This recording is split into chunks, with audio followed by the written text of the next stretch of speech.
என்னம்மா சாயங்காலம் என்ன தோசை கடப்பாவா? கும்பகோணம் கடப்பா. கடப்பா இன்னைக்கு அதுக்கு வந்து என்னென்ன எடுத்து வச்சிருக்க? ரெடி பண்ணி வச்சிருக்கேன்.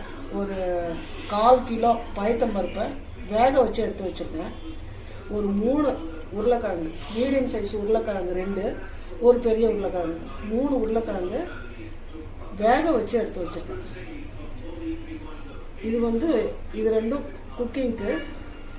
வெங்காயம் 2, தக்காளி 3, இதெல்லாம் வந்து வதக்கிறதுக்கு. அரைக்க வேண்டிய ஐட்டம் ரெண்டாவது ப்ராசஸ் என்னென்னா, இது ஃபஸ்ட்டு வந்து இது வேக வைக்கிறது ஐட்டங்கள். ஃபஸ்ட்டு ப்ராசஸ் வந்து வேக வைக்கிறது. உருளைக்கிழங்கையும் இதையும் வேக வச்சு எடுத்து வைக்க வேண்டியது, உருளைக்கிழங்கையும் பயத்தம்பருப்பையும். ரெண்டாவது ப்ராசஸ் என்னென்னா, அரைக்க வேண்டிய ஐட்டம். மிக்சியில் அரைக்க வேண்டியது 1/4 கப்பு உடச்ச கடலை, 1 கப்பு தேங்காய், துருவின தேங்காய் 1 கப்பு எடுத்துங்க. 1/4 கப்பு உடச்ச கடலை எடுத்துங்க. ஒரு 10 முந்திரி எடுத்து வச்சுருக்கேன். 1/2 டீஸ்பூன் கசகசா, ஒரு 3 பச்சை மிளகாய். இந்த ஐட்டங்கள்லாம் நல்லா நைஸாக அரைக்கணும். மிக்சியில் போட்டு நைஸாக அரைக்க வேண்டியது. தேங்காய், உடச்ச கடலை, கசகசா, அப்புறம் வந்து முந்திரி, காரத்துக்கு ஏற்ற பச்சை மிளகாய், இதெல்லாம் நல்லா அரைச்சி விழுதாக எடுத்துட்டு, அதுக்கப்புறமா இதெல்லாத்தையும் வதக்கிட்டு, வெங்காயம் தக்காளி எல்லாம் வதக்கிட்டு எல்லாத்தையும் கொட்டி கிளறணும். இதை அரைச்சின்னு வந்துடுறேன். சரி.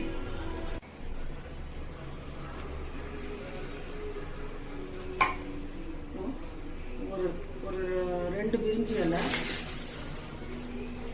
ஒரு சின்ன டீஸ்பூன் அளவுக்கு சோம்பு, அன்னாசி முக்கு 1 இது வரைக்கும் போட்டுக்கோம்.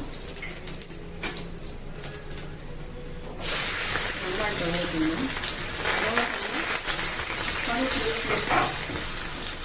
நல்லா வதக்கிடுவோம். இது வந்து நல்லா கோல்டன் ப்ரௌன் இந்த மாதிரி எல்லாம் ஆகணும்னு அவசியம் இருக்குது. ஓரளவுக்கு வெந்து வந்தாலே தக்காளி போட்டு அதுவும் சேர்ந்து வதங்கிறதுக்கு உப்பையும் போட்டு மூடி வச்சிடலாம். லேட்டாக கொஞ்சம் அது வதங்கணும். வெங்காய வாசனத்தோட பச்சை வாசனை போகணும். இதுக்கு இப்போ தேவையான உப்பை போட்டோம்னா கொஞ்சம் சீக்கிரம் வதங்கிடும். நான் இதுக்கு தேவையான உப்பு நான் வந்து ஒரு 4 டீஸ்பூன் போட்டிருக்கேன். உப்பு மட்டும் அவங்களுடைய டேஸ்ட்டுக்கு ஏற்ற மாதிரி போட்டுக்கோங்க. உப்புனுடைய அளவு நான் சொல்லலை.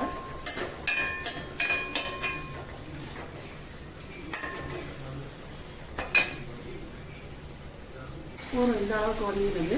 இப்போ தக்காளியை போட்டுடலாம்.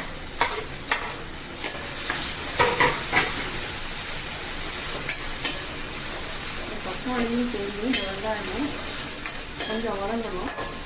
சிம்மில் வச்சு ஒரு 5 நிமிஷம் மூடி வைக்கிறேன். அப்போ தான் வதங்கும். ஒரு 5 நிமிஷம் அதை ரெஸ்ட்டில் விட்டுடலாம். வதங்கிட்டேன்.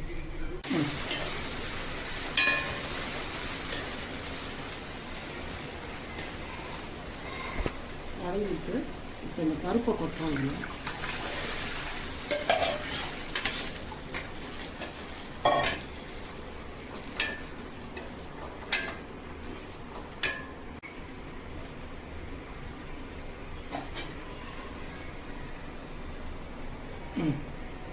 சமைச்சியா? அங்கே எப்படி இருக்குடல்ல?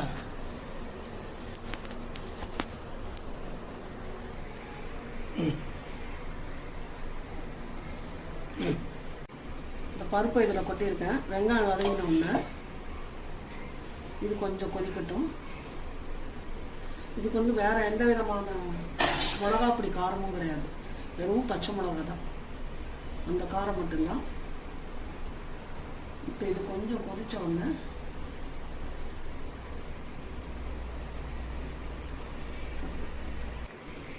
இப்போ பருப்பு கொதிச்சுட்டு இந்த அரைச்ச விழுதை இதில் கொட்டிடலாம். அந்த கசகசா, தேங்காய் அதெல்லாம் அரைச்சி வச்சுருந்தோம் இல்லையா, அந்த விழுதை வந்து இதில் இப்போ சேர்த்துட்டேன்.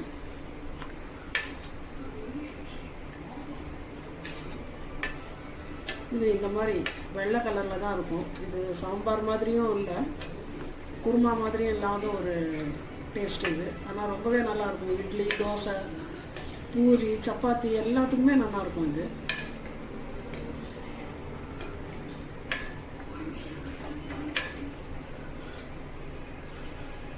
இது கொஞ்சம் இந்த கசகசா இதெல்லாம் அரைச்சி விட்ருக்கோம் இல்லையா, அந்த பச்சை வாசனை போட்டோம்.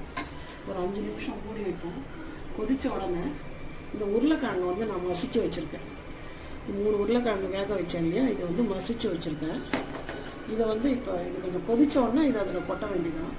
இது வந்து இப்போ திக்காக தான் இருக்கும், நல்லா திக்காக தான் இருக்கும். பருப்பு இந்த தேங்காயெல்லாம் அரைச்சி விட்டது. இப்போ இதையும் போட்டோன்னா திக்காயிடும். தேவையானா நம்ம எவ்வளோ தண்ணி தேவையோ அதை ஊற்றிக்கணும். இப்போ இது ஒரு 5 நிமிஷம் கொதிக்கணும். 5 நிமிஷத்துக்கு மேலேயே கொஞ்சம் கொதிக்கட்டும். பச்சை வாசனை போட்டோம் கொதிக்கிறத இப்போ இந்த உருளைக்கிழங்கு போட்டுடலாம். இப்போ இது பச்சை வாசனை போயிருக்கும். ஒரு 5 நிமிஷத்துக்கு மேலே கொதிச்சிருக்கு.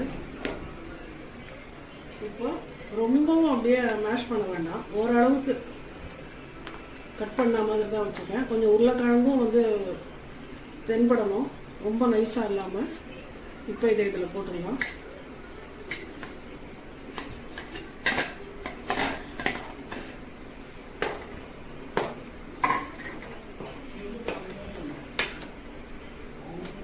பார்த்தீங்கன்னா இது நல்லா இதில் கலந்த உடனே நல்லா திக்காயிடும்.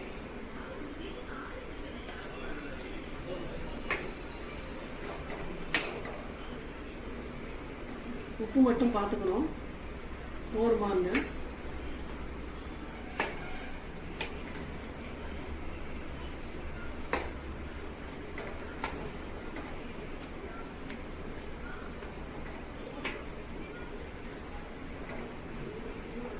பாருங்க ரொம்ப திக்காக இருக்கு. நான் கொஞ்சம் தண்ணி விடுறேன் இதில்.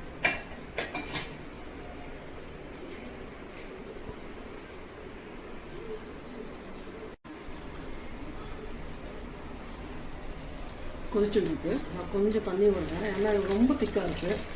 இன்னும் கொதிச்சோடனே திக்காகிடும். நான் ஒரு டம்ளர் வரைக்கும் தண்ணி இதில் ஊற்றிருக்கேன்.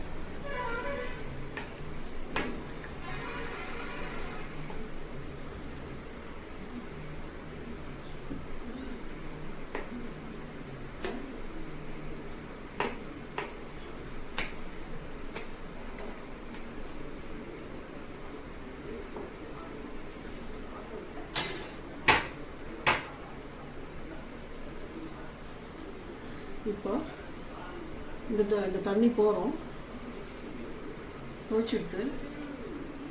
எவ்வளோ வேணாலும் கொத்தமல்லி போடலாம். நிறைய கொத்தமல்லி போட்டாலும் ரொம்ப நல்லாயிருக்கும் டேஸ்ட்டாக. இப்போ இந்த கொத்தமல்லி போட்டாச்சு, அவ்வளோதான். இப்போ இந்த ஸ்டேஜில் அடுப்பை ஆஃப் பண்ணிடலாம். சுவையான கும்பகோணம் தஞ்சாவூர் சைடு கடப்பா ரெடி. நீங்களும் இதே செஞ்சு பாருங்கள் வீட்டில். இந்த டேஸ்ட் உங்களுக்கு பிடிச்சிருந்ததுன்னா எனக்கு கமெண்ட் பண்ணுங்கள். வேறு ஏதாவது ரெசிபி தேவைன்னாலும் எனக்கு சொல்லுங்கள், ஷேர் பண்ணுங்கள். என்னோட சேனலில் வந்து சப்ஸ்கிரைப் பண்ணுங்கள், பெல் பட்டனை கிளிக் பண்ணுங்கள். தேங்க்யூ.